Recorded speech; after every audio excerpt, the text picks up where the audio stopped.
Hey guys, welcome back to my channel, The Black Accountant. It's your boy Mo, and if you haven't already done so, go ahead and like, comment, subscribe, and let me know in the comments of any kind of content you want to see going forward.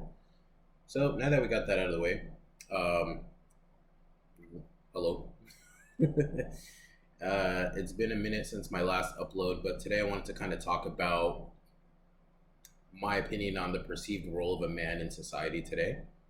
And this is kind of a topic that I think about pretty frequently, obviously being a man myself, that I just think about in the back of my mind. And I feel like it's such an understated and subtle role that it tends to get overlooked or unseen. And a lot of times it's something that gets noticed or seen once that person is no longer in the picture.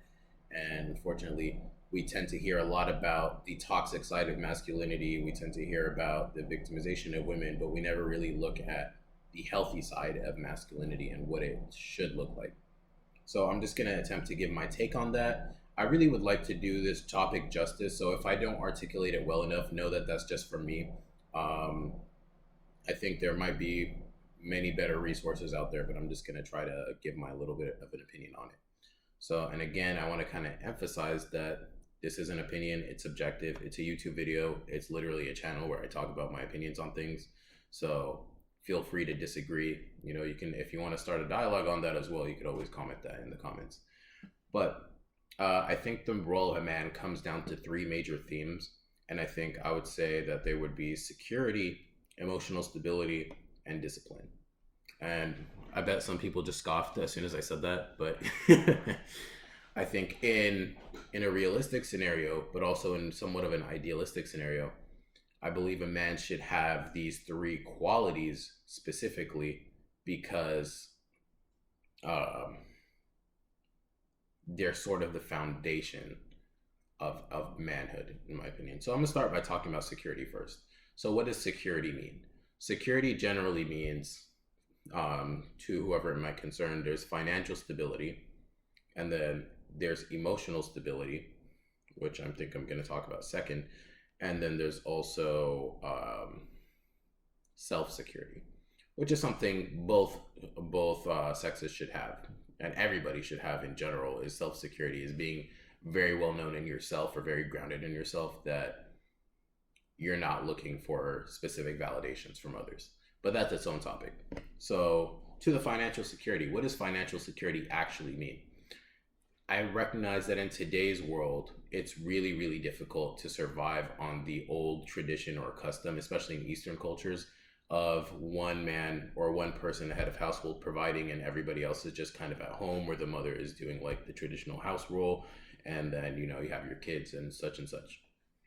So, financial security today, what I believe is having ambitions, having goals, and working towards those things, but also being cognizant enough and caring enough to make sure that you can provide and support for yourself before you enter into a relationship, so that you're secure in that aspect, but then also be building or working towards being able to provide for somebody else.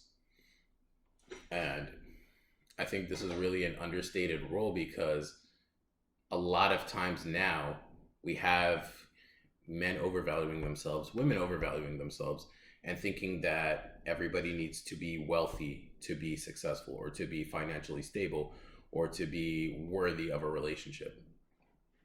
And when in reality, you know, everybody's broke.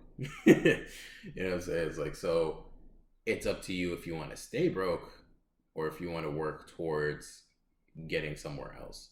You know what I'm saying? Like, so if you're sitting at home and you're just kind of twiddling your thumbs while your significant other or somebody else is carrying your burden in any kind of relationship, whether that be family wise or that's relationship wise, then I think that's something that you really need to evaluate and work on. So financial stability is a really big part. Next is emotional stability, and I think this is more of the subtle role that doesn't get discussed often. Is males have a lot of emotions in the same way that females have a lot of emotions. However, due to the way that you're set up, due to your role, due to societal standards, and just due to, I believe, the makeup of a man, you aren't really allowed to express those things.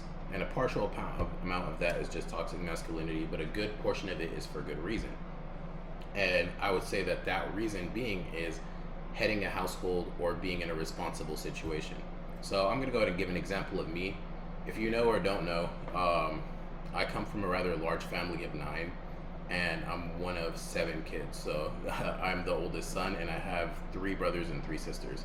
So growing up into that dynamic, I felt the pressure very early on, especially in my early teen years, to be responsible, to be the financially stable and the emotionally stable person in case anything happened. Let's say my siblings were going through a tough time, or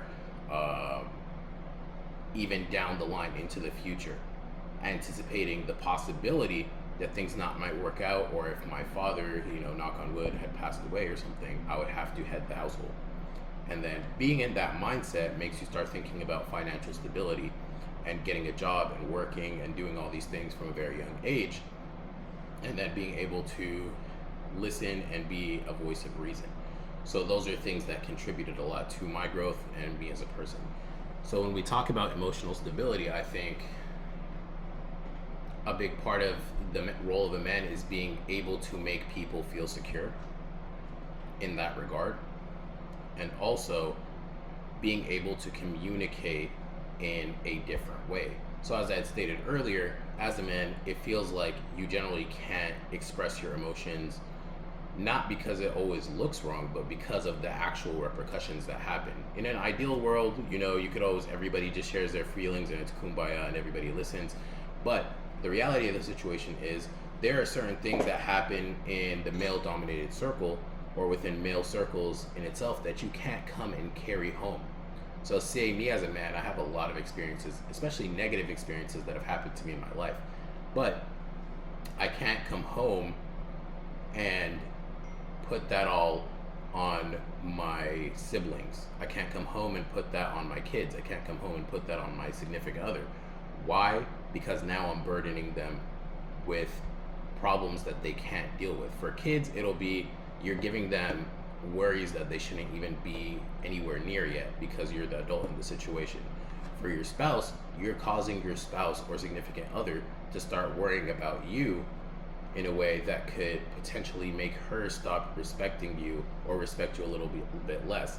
And that could be conscious or subconsciously. So let's say you had a situation at work where you were, let's say made to feel less than, or something on those lines, or something happened that you couldn't handle. And then you come home and tell your wife that. She's gonna start thinking about the fact that, hey, you can't, if this situation actually happened in front of me, would you be able to protect me? Would you be able to say something on my behalf? Would you be able to stand up for me, etc.?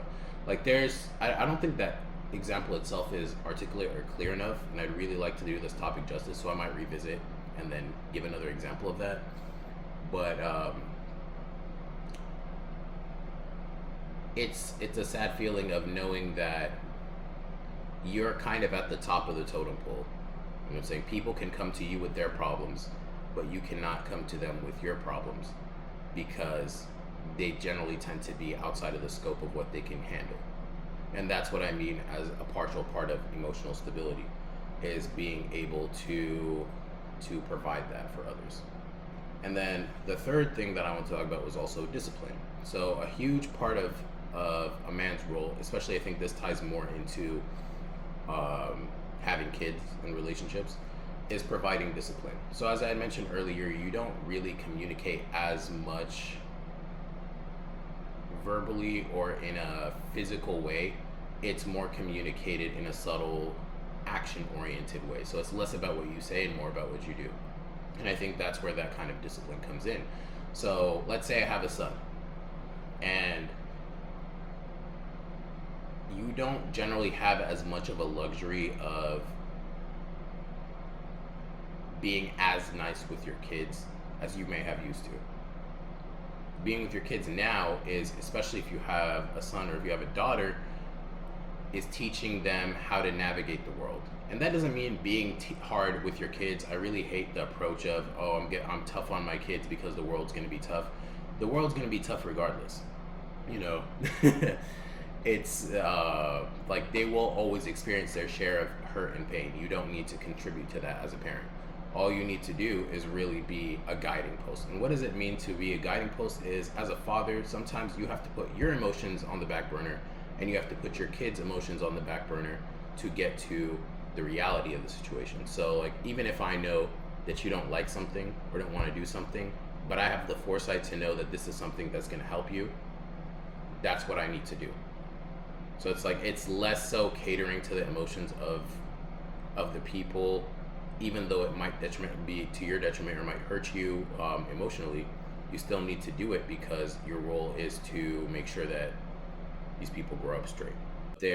And that's a really sad part on the part of a father, because you don't get to have that emotional closeness usually with your sons, especially until they start realizing that later on when they're adults, or when they start their own relationship and have their own kids.